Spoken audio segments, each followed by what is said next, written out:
Hello friends, आपल्या सर्वांची आवडती मालिका बाई तुझा आशीर्वाद या मालिकेच्या आजच्या शनिवार 20 जूनच्या एपिसोडमध्ये एकानंतर एक धमाकेदार ट्विस्ट आले आहेत.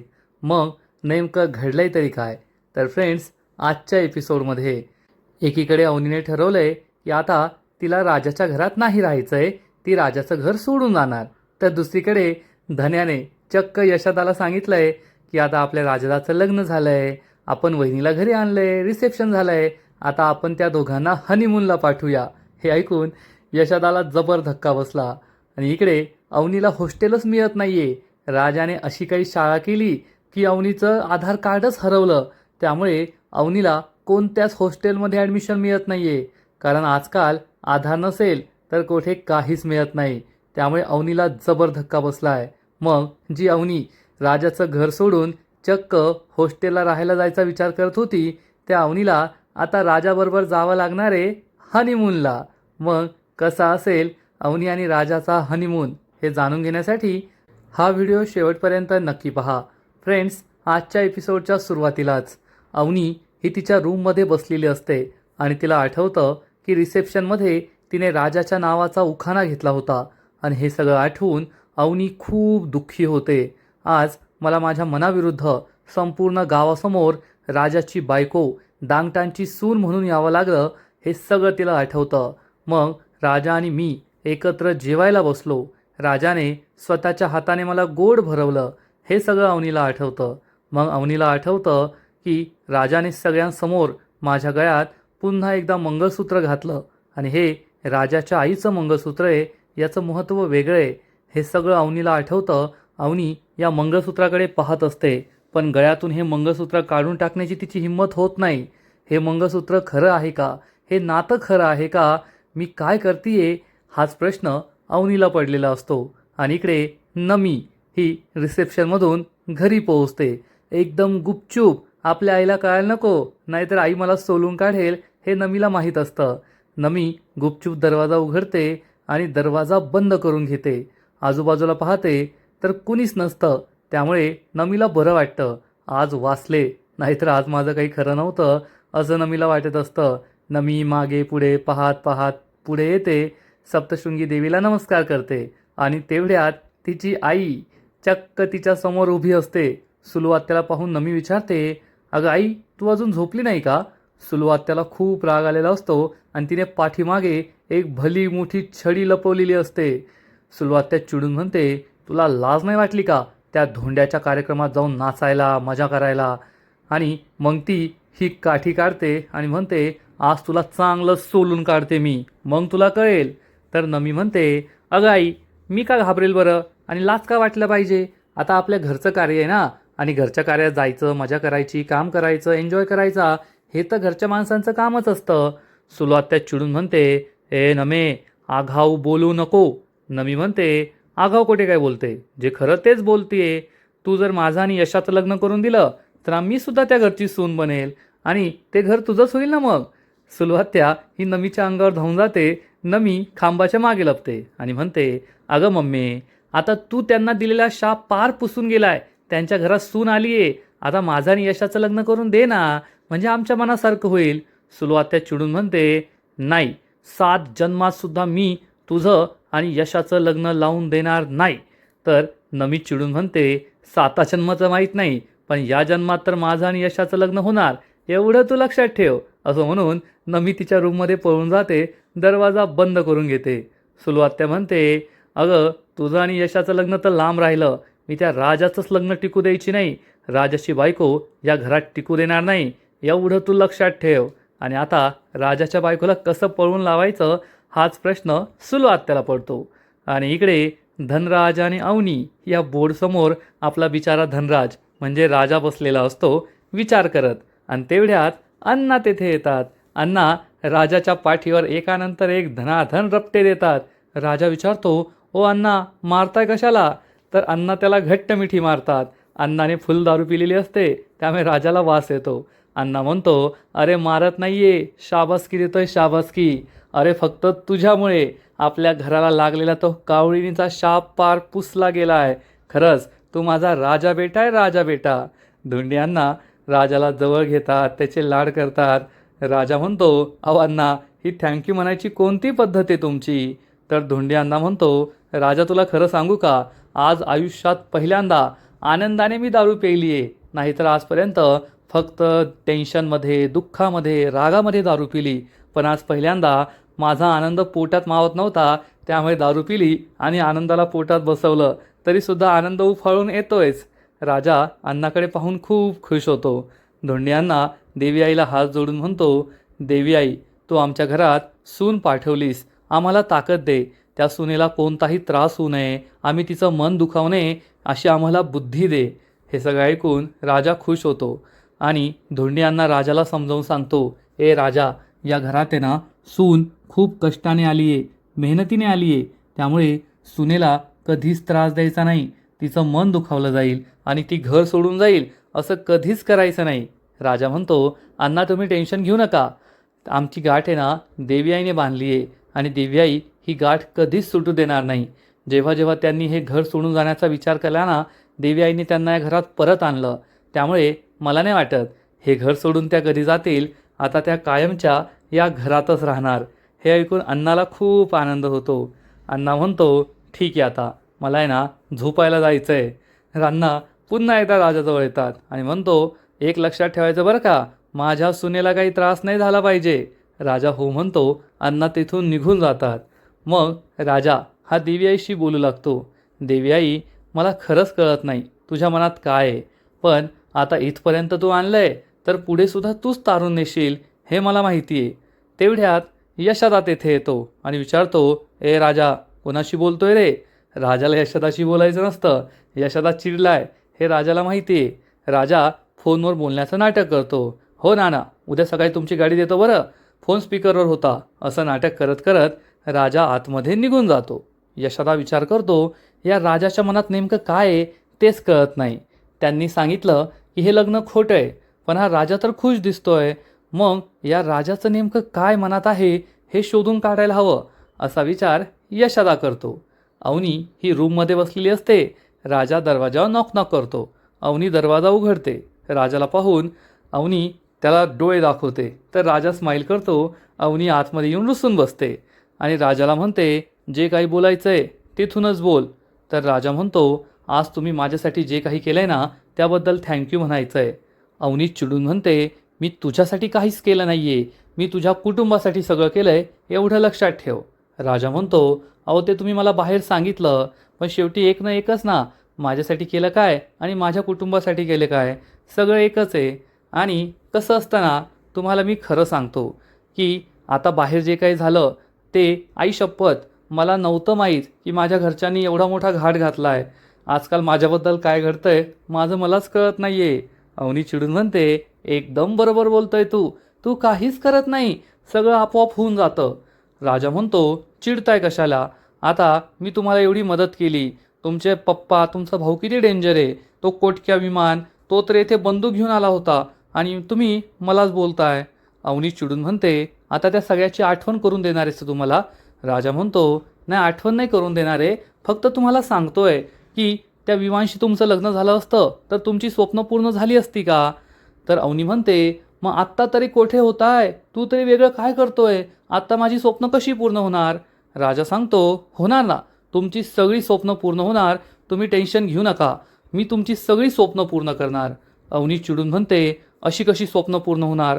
स्वप्न पूर्ण करायची असतील तर मला उद्या हॉस्टेल शोधावं लागेल आणि हॉस्टेलवर राहायला जावं लागेल.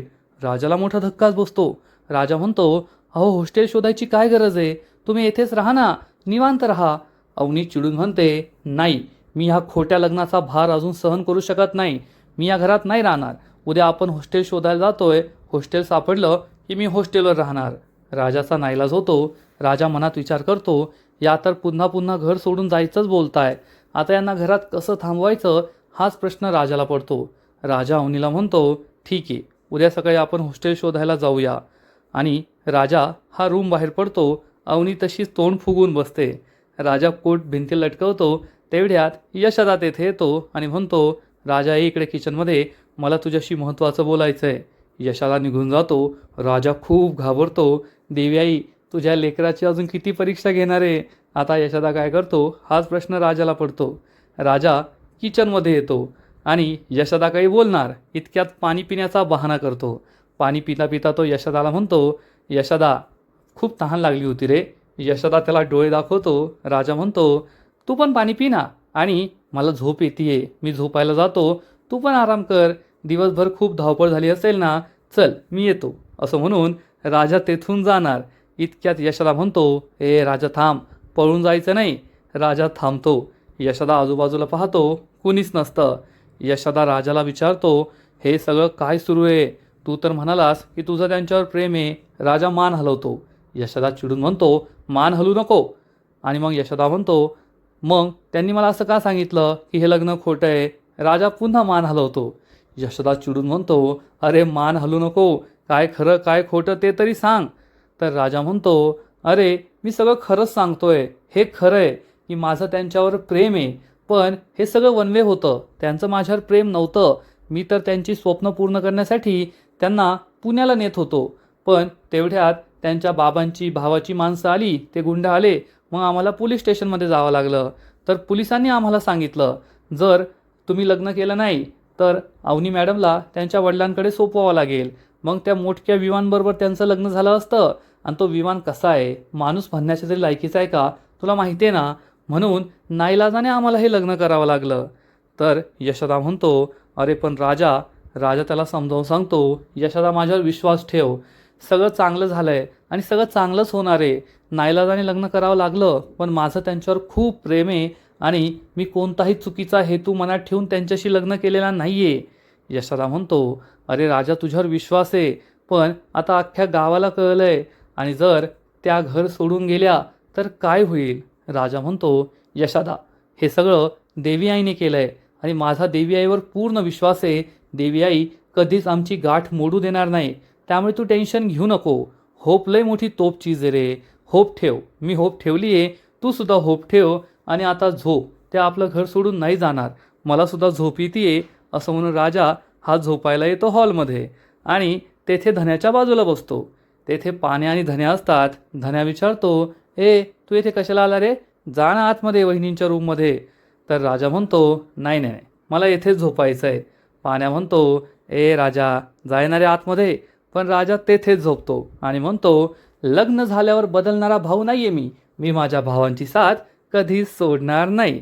तर धन्या म्हणतो, पण आम्ही तसेच भाऊ आहोत, त्यामुळे आम्हाला आमच्यामध्ये लग्न झालेला भाऊ नको आहे. तुझ्यासाठी रूम केली आहे ना, जा तू आतमध्ये. तर राजा म्हणतो, अरे झोपू द्या ना यार. पाण्या म्हणतो, काय झोपू द्या, माझ्या जागेवर झोपलाय, चल उठ. राजा आणि पाण्या त्याला उठवतात.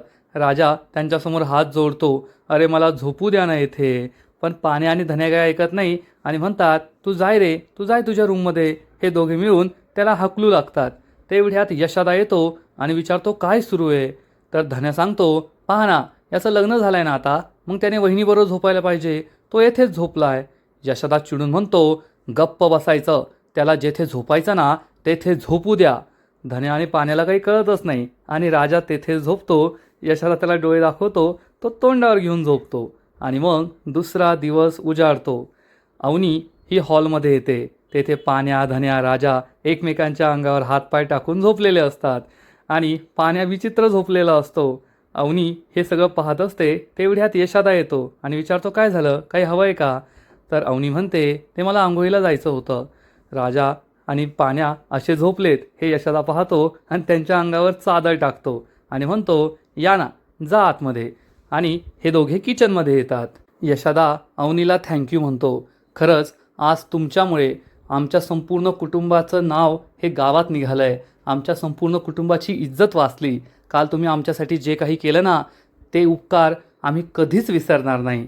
तर अवनी म्हणते, तुम्ही कशाला उपकार म्हणताय? उलट राजाने माझ्यावर उपकार केले आहेत, तुम्ही सगळ्यांनी माझ्यावर उपकार केले आहेत. नाहीतर देशमानेंच्या मुलीला लग्नातून असं पळून आणणं कोणालाही शक्य नव्हतं. पण राजाने स्वतःचा जीव धोक्यात घातला. त्यानंतर माझ्या बाबांनी माझ्या दादाने किती धिंगाणे केले. येथे आले, गुंड पाठवले, तुम्हाला मारहाण केली. मग तो विवान आला. विवानने तर अण्णाच्या डोक्याला बंदूक लावली होती. आणि तरीसुद्धा तुम्ही सगळ्यांनी मला साथ दिली. तुम्ही सगळे खूप चांगले आहात. तुम्ही माझ्यासाठी जे काही केलं आहे ना, त्या मानाने काल मी तुमच्यासाठी काहीच केलेलं नाही आहे. उलट मी तुमचे आभार मानायला हवे. तर यशोदा म्हणतो, नाही नाही, हा तर तुमच्या मनाचा मोठेपणा आहे. तुम्ही ज्या अवस्थेत होता ना, ती अवस्था मी पाहिली आहे आणि त्यात आमच्यासाठी एवढं सगळं केलं. तुम्ही दांगटांची सून म्हणून स्टेजवर उभ्या राहिला. खरंच यासाठी मोठं मन लागतं. तुमचं मन हे आभाळासारखं मोठं आहे. अवनी म्हणते, नाही, खरं आहे तुमचं.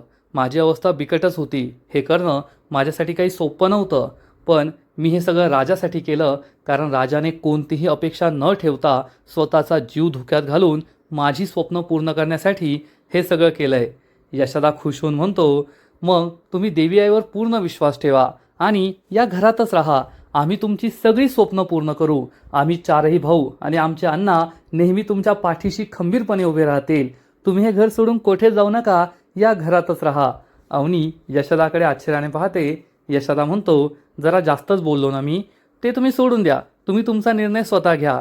तुम्हाला चहा हवा आहे का? मी तुमच्यासाठी चहा बनवतो की आधी फ्रेश होऊन येता? अवनी सांगते, आधी आंघोळ करून येते ना, मग चहा पिते, चालेल ना? यशोदा म्हणतो, हो चालेल ना, मी तुमच्यासाठी गवती चहा बनवतो. अवनी म्हणते, अरे वा, गवती चहा मला खूप आवडतो. यशोदा म्हणतो, हो का, जा तुम्ही आंघोळीला, मी गवती चहा बनवतो. आणि अवनी ही आंघोळीला जाण्यासाठी मागच्या बाजूला परसात येते आणि तेवढ्यात तिला काहीतरी असा विचित्र आवाज येतो. अवनी खूप घाबरते आणि घरात पळत जाते आणि यशोदाला म्हणते, यशोदा बाहेर येता का? बाहेर खूप विचित्र आवाज येतोय. यशोदा विचारतो, विचित्र आवाज? यशोदा अवनीबरोबर बाहेर येतो तर तेथे अण्णा सकाळी सकाळी पित्त बाहेर काढत असतात. यशोदा म्हणतो, अहो विचित्र आवाज नाहीये, आमचे अण्णा आहेत. अवनी विचारते, अण्णा? ते असं का करत आहे? तर यशोदा सांगतो, रात्री ते औषध घेतात ना, मग रात्रभरात पित्त होतं आणि रोज सकाळी असं पित्त बाहेर काढतात ते. अवनीला हे खूप किळसवाणं वाटतं आणि यशोदा म्हणतो, ओ अण्णा काय करताय? अण्णा उभे राहतात आणि म्हणतात, काय करतोय म्हणजे? पित्त बाहेर काढतोय, रोजचं आहे, तुला माहीत नाही का? तर यशोदा म्हणतो, घाबरल्या नाही या? तर अण्णा म्हणतो, अरे त्यात घाबरायचं काय, रोजचं तर आहे. यशोदा म्हणतो, अहो मी नाही घाबरलो, तुमची सुनबाई घाबरली. मग अण्णाला समजतं, अरे हो, सुनबाईसाठी हे नवीन आहे. यशोदा म्हणतो, तुम्ही ना पुढच्या बाजूला जा, तुमची ती बहीण सुलू आणि तुम्ही दोघं पित्त काढत बसा, तेवढंच एकमेकांशी जुगलबंदी होईल तुमची. अण्णा हा अवनीजवळ येतो आणि म्हणतो, सॉरी बन का सुनबाई. अण्णा बाहेर निघून जातो आणि अवनीला हे सगळं वेगळंच वाटतं. अवनी ही आंघोळीला निघून जाते. थोड्या वेळानंतर अवनी ही आपली बॅग घेऊन घराबाहेर जाणार असते, घर सोडून जाणार असते. राजा अजूनही झोपलेला असतो. अवनी राजाला झोपेतून उठवते. राजा राजा अशी हाक मारते. राजा झोपेतून उठतो आणि विचारतो, काय झालं? तर अवनी म्हणते, अरे राजा, मी चालले घर सोडून. राजा म्हणतो, नाही नाही नाही, असं कसं? अवनी म्हणते, आता काय राहिलंय? लग्न झालं, रिसेप्शन झालं, सगळं झालं, आता मला जाऊ दे, मी येथे थांबणार नाहीये. राजा म्हणतो, नाही नाही नाही, तुम्ही असं सोडून जाऊ शकत नाही, मी सगळ्यांना खरं खरं सांगतो ना. अवनी म्हणते, ते सोड आता, मी घर सोडून गेला सगळ्यांना कळेलच ना, मी चालले बरं का. असं म्हणून अवनी चक्क स्वतःच्या गळ्यातलं मंगळसूत्र राजाच्या हातात ठेवते आणि घर सोडून निघून जाते. राजा तिच्या मागे मागे धावतो, पण तेवढ्यात राजा झोपेतून जागा होतो. त्याला समजतं की हे सगळं त्याचं स्वप्न होतं, पण अवनी घर सोडून जाऊ शकते अशी भीती त्याला वाटते. आणि राजा हा अवनीच्या रूममध्ये येऊन पाहतो तर अवनी तेथे नसते, कारण अवनी ही आंघोळ करायला गेली आहे. राजा तिला सगळीकडे शोधतो. अवनी काय खरंच घर सोडून गेली की काय अशी भीती राजाला वाटते. आणि इकडे आपला यशोदा हा अजून परसात असतो. तेवढ्यात नमी त्याला कॉल करते. यशोदा म्हणतो, बोल, काय काम आहे?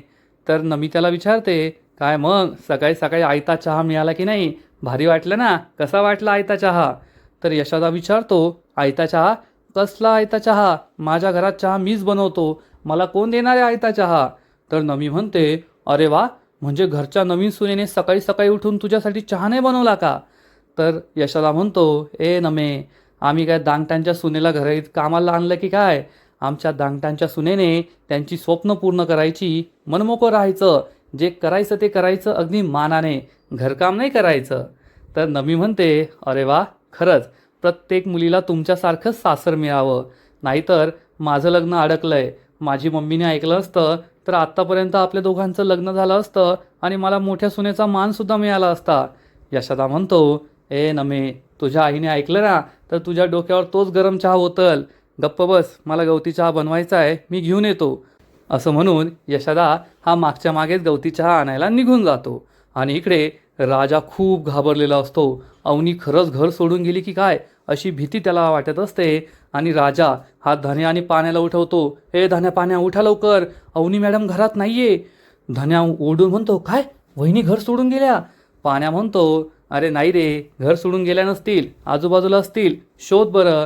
पण राजा म्हणतो, अरे नाहीये ना, मी सगळीकडे शोधलं, घरात कोठेच नाहीये. धन्या आणि पाण्या खूप घाबरतात आणि आजचा एपिसोड येथेच संपतो.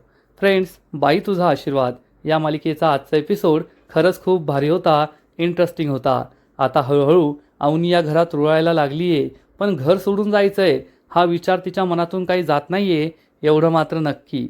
आजचा एपिसोड तर भारी होता, पण या मालिकेचा पुढील एपिसोड आणखीन भारी असणार आहे, आणखीन मोठा ट्विस्ट या मालिकेत येणार आहे. मग नेमकं घडणार तरी काय? तर बाई तुझा आशीर्वाद या मालिकेच्या पुढील एपिसोडमध्ये आपण पाहू. अवनी राजाला म्हणेल, काय घर आहे यार तुमचं, बेडरूम आहे तर दार आहे, त्या दाराला कडी नाही आहे, बाथरूम आहे तर त्यात लाईट नाही आहे, मला या घरात नाही राहायचं आहे, मी चालले हॉस्टेलवर. राजा म्हणेल, अहो पण पण अवनी काय ऐकून घेणार नाही आणि हॉस्टेल शोधायला त्याला बरोबर घेऊन जाणार. आणि इकडे धन्या हा यशोदाला म्हणेल, यशोदा आता आपण आहे ना आपल्या राजादाला आणि वहिनीला हनीमूनला पाठवायला पाहिजे, काश्मीर वगैरेला. पण यशोदाला हे आवडणार नाही, कारण त्याला माहिती आहे त्यांचं लग्न हे खरं नाही आहे. आणि इकडे अवनी एके ठिकाणी हॉस्टेल पाहायला येईल. ही बाई म्हणेल, ठीक आहे तुम्हाला रूम मिळेल, पण तुम्ही आधार नंबर नाही टाकला आहे, आधार कार्ड द्या बरं. पण अवनी सांगणार, माझ्याकडे आधार नाही आहे. हे ऐकून राजा खूप खुश होईल. आता अवनीकडे आधार कार्ड होतं, पण राजाने ते गायब केलं वाटतं. आणि आधार कार्डशिवाय अवनीला हॉस्टेलची रूम भेटणार नाही आणि ती घर सोडून जाणार नाही. हा कदाचित राजाचाच प्लॅन आहे. तर फ्रेंड्स, बाई तुझा आशीर्वाद ही मालिका खरंच दिवसेंदिवस खूप इंटरेस्टिंग होत चालली आहे. तुम्हालासुद्धा आवडते का? नक्कीच कमेंट करून सांगा. आणि या मालिकेचे असेच नवीन नवीन एपिसोड, नवीन नवीन अपडेट सर्वात आधी पाहण्यासाठी व्हिडिओला लाईक करा, शेअर करा, चॅनलला सबस्क्राईब करून बेल आयकॉनवर क्लिक करा. म्हणजे या मालिकेचे नवीन नवीन एपिसोड तुम्हाला सर्वात आधी पाहायला मिळतील. खूप खूप खूप धन्यवाद.